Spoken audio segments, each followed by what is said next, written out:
So అది problem. Okay sir, Pushpa 2 movie ఎలా అనిపించింది సార్ మీకు? నాకు బాగుంది. అంటే ఫస్ట్ హాఫ్ కొంచెం నాకు కష్టంగా ఉంటుంది, సెకండ్ హాఫ్ నిజంగా చాలా బాగుంది.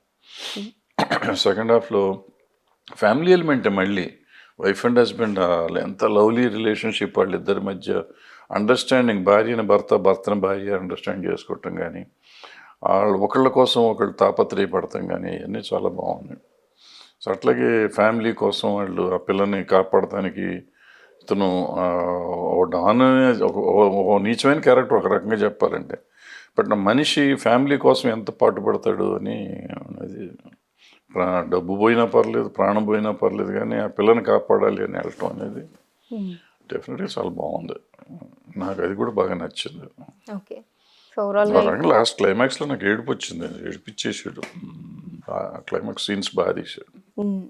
ఎస్పెషల్లీ నాకు తెలుసు అదే ఆ ఫ్యామిలీ ఎమోషన్ అనుకుంటా, అప్పటి వరకు యాక్సెప్ట్ చేయని ఫ్యామిలీ వచ్చి యాక్సెప్ట్ చేయటం అది బాగుంది.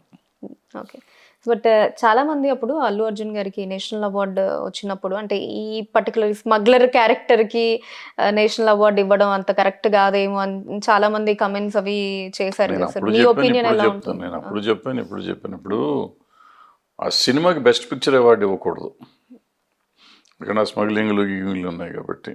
యాక్టర్ని ఎందుకు, ఏం తప్పు చేశాడు, యాక్టర్ బాగా చేశాడా చేయలేదా కదా, ఏ వేషం వేసాడు అనేది వేరే సంగతి. వేసిన వేషం, అతనికి ఇచ్చిన క్యారెక్టర్ను అతను బాగా చేశాడా లేదా, ఇచ్చిన క్యారెక్టర్ పుష్పలో అతను చాలా బాగా చేశాడు, నేషనల్ అవార్డుకి అర్హుడు.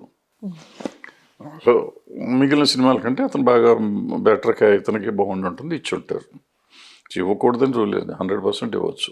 ఓకే, అండ్ అలానే రాను రాను సార్ మూవీస్లో హీరో క్యారెక్టరైజేషన్ పోకడల గురించి మాట్లాడుకుంటే, గ్రే షేడ్ లేదా కంప్లీట్లీ ఇలా ఒక గ్రే క్యారెక్టరిస్టిక్స్ ఇలా జనాలు కూడా యాక్సెప్ట్ చేస్తున్నారు అనుకోవచ్చు మనకంటే. ఇప్పుడు కేజీఎఫ్ చూసుకున్నా, పుష్ప చూసుకున్నా, అంటే నీకు యానిమల్ కావచ్చు, మనం మనుషులమే గ్రే అయిపోయాం.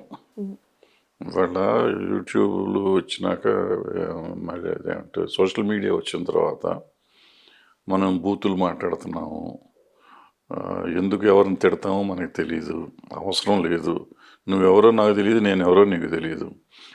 దాంట్లో వచ్చేటప్పుడు కామెంట్లో మన ఇష్టం వచ్చిన బూతులు తిట్టుకుంటూ ఉంటాం, ఎందుకు తిడుతున్నామో మనకి అర్థం కాదు. సో ఇట్లా ఏమైపోయిందంటే మనుషుల్లోనే ఒక రకమైన నెగిటివ్ థింకింగ్ వచ్చేసింది. సో ఆ నెగిటివ్ థింకింగ్లో ఈ గ్రే షేడ్ ఉన్న సినిమాల మీద కొంచెం మమకారం పెరుగుతూ ఉంది. సైకిల్ వస్తుంది కొంత. ఇప్పుడు చెప్పాను కదా, ఇప్పుడు నీకు అంత గ్రే షేడ్ ఉన్న సినిమాలో పుష్పలో మొత్తం ఫ్యామిలీ తీసుకొచ్చాడు కదా, నీకు అదంతా మరి నాకైతే మిగతా గంధపు చెక్కల సినిమా నాకైతే అనిపించలా. నాకేదో మొగుడు పెళ్ళాల సినిమా లాగానే ఉంటుంది నాకు బయటకు వచ్చేది అప్పటికి. సో ఏదైనా కానీ సినిమా థియేటర్లోంచి మనం బయటకు వచ్చేటప్పటికి ఏ ఫీలింగ్తో వస్తాం ఆ ఫీలింగ్ కానీ సినిమా చూసినప్పుడు ఫీలింగ్ కాదు. ఇప్పుడు మనం క్రిటిసైజ్ చేయాలంటే చాలా ఉంటాయి దాంట్లో, అట్లా అనుకుంటే ప్రతి సినిమాలోనూ మనం క్రిటిసైజ్ చేస్తానికి చాలా ఉంటాయి. సో కొన్ని రకాల కథలు తీసుకోవాలి.